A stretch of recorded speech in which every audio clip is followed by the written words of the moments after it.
Alright mga boss, so ayan, nandito ulit ako sa FKM Cubao branch. Alright, so kasama ko ngayon ulit si Ma'am Tala. At sabihin ni Ma'am Tala kung ano ba yung mga requirements dito kung sakaling mag-apply kayo for installment.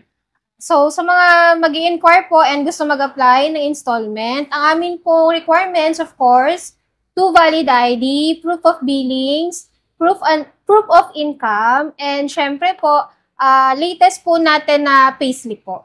Alright, so yun lang naman yung mga kailangan na requirements. Yes. At balita ako ma'am dito sa FKM, marami raw kayong mga pa-previous dito. Yes, marami So, po ano ba kami yung freebies. Ano ba yung mga previous dito ma'am? Alamin natin ma'am. So, sa amin, sir, pag nag-avail po kayo ng cash, ang freebies namin, pipili po kayo kung modular na helmet. From SEC po ito. So, modular or ito po ang aming top box. Yung may From pa-top SEC. box pa, no?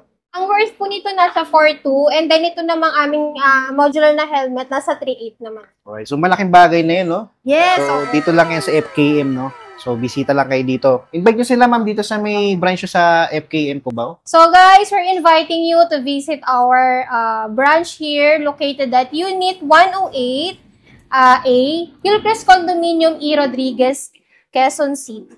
Alright, so yan, lalagay ko na lang din sa comment section para check nyo na lang dyan. Yes. Alright, so yun mga boss, maraming salamat and then maraming salamat din sa inyo, Ma'am Tala. Thank you.